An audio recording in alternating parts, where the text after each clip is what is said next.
আসলে কথাটা বলে দুই দিনের দুনিয়ায় আসি, আজকের আসি কালকের নাই। এই কথাটা কিন্তু সত্যিকারই আমরা বলে থাকি, কিন্তু আসলে বাস্তব যে একটা জিনিস, বাস্তব রূপে আমরা কি এটা কতটুকু পালন করতে পারছি? রিজিকের মালিক আমার আল্লাহ। আল্লাহ যখন রিজিকের মালিক, রিজিক নিয়ে কোনো টেনশন করার কিছুই নাই। প্রিয় দর্শক, আসসালামু আলাইকুম ওয়া রাহমাতুল্লাহি ওয়া বারাকাতুহু। আপনারা যে যেখান থেকে আমার ভিডিওটা দেখছেন, অবশ্যই আপনাদের আন্তরিক সালাম এবং সংগ্রামী অভিনন্দন। আপনারা ভিডিওটা দেখতে থাকুন এবং ভিডিওতে যদি আপনাদের শিক্ষণীয় কোনো বিষয় থাকে, আপনারা লাইক, কমেন্ট, শেয়ার এবং ফলো দিয়ে আমাদের পাশে থাকবেন। এটা আপনাদের কাছে আমার অনুরোধ। আর ভিডিও আমরা করে থাকি, ভিডিও দেওয়ার জন্য উৎসাহিত করবেন এবং কমেন্ট করে জানাবেন ভালো ভালো ভিডিও আমরা দিয়ে থাকব। বিশেষ করে আমরা একটি বিষয় বারবার বলি, আসলে কথাটা বলি দুই দিনের দুনিয়ায় আসি, আজকের আসি কালকের নাই। এই কথাটা কিন্তু সত্যিকারই আমরা বলে থাকি, কিন্তু আসলে বাস্তব যে একটা জিনিস, বাস্তব রূপে আমরা কি এটা কতটুকু পালন করতে পারছি? বাস্তব রূপে আমরা কতটুকু এটা গ্রহণ করতে পারছি? বাস্তব রূপে আমরা কতটুকু এটা মেনে নিতে পারছি? আসলে আমরা কথায় বলি একটা, কর্মে করি আর একটা। তাই আসলে মূল কথা হলো যে আমাদের মানুষ রূপে আমাদের মানব যাইতে হয়। মানব দেহকে পরিশুদ্ধ করে একটা মানুষ হয়ে কবরে যেতে হবে। তাই আমরা সকলে চেষ্টা করব যে মানুষ রূপে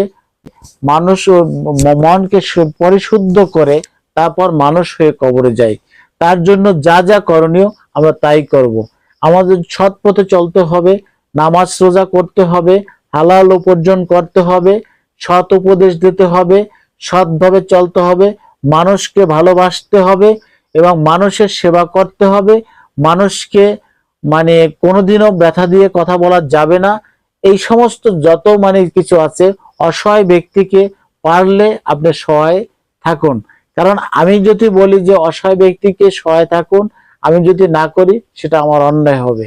তাই আমার দৃষ্টি লগ্নে আপনার আশেপাশের লোকজন, আপনার আত্মীয় স্বজন সকলকে নিয়ে আপনি অসহায় ব্যক্তিদের পাশে আপনি দাঁড়ানোর চেষ্টা করবেন। আপনি ভালো থাকলে আপনার পরিবেশ, আত্মীয় স্বজন সকলে যদি ভালো থাকে, আপনিও ভালো থাকবেন। তাই আপনার বোনের হক আপনার বোনকে দিয়ে দেবেন, আপনার ফুফুর হক ফুফুকে দিয়ে দেবেন। এই যে সাবজেক্ট গুলা, আপনার একটা নামাজ আপনি 5 ওয়াক্ত পড়লেন, 5 ওয়াক্ত নামাজ পড়লে কিন্তু নামাজের সাবজেক্ট শেষ হয়ে গেল না। একটা সাবজেক্ট আপনি পালন করলেন, কিন্তু বাকি যে সাবজেক্ট গুলো আছে, যেই কথাগুলো আমি বললাম, এই বাকি সাবজেক্ট গুলা আপনারা পরিশুদ্ধভাবে করার চেষ্টা করবেন।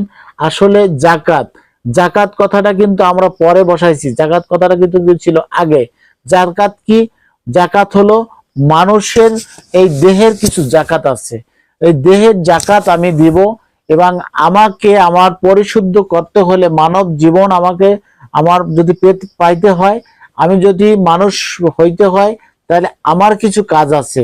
এই কাজগুলো আমি করার চেষ্টা করব। যে কাজগুলো আমরা করলে, আল্লাহকে রাজি খুশি করতে পারলে, আল্লাহ আমাদেরকে, আমরা যে বলি, জান্নাতবাসী করবে।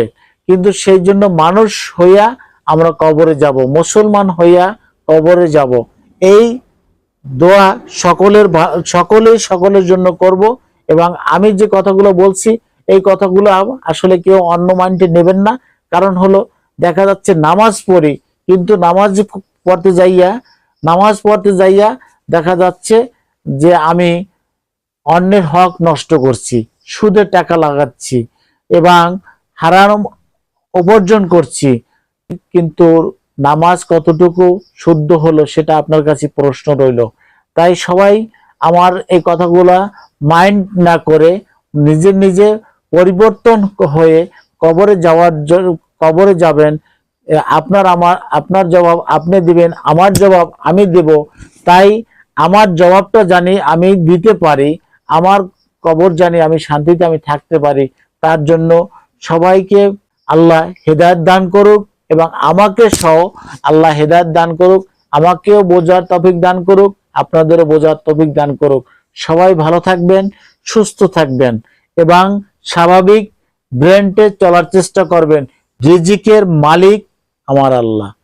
আল্লাহ যখন রিজিকের মালিক, রিজিক নিয়ে কোনো টেনশন করার কিছুই নাই। আল্লাহ ফয়সালা করে দেবে। দেখবেন আল্লাহর কাজ আপনি করেন, আল্লাহ ফয়সালা করে দেবে। তখন তাহলে আপনার এই ভিডিওটা আমরা দীর্ঘই করব না।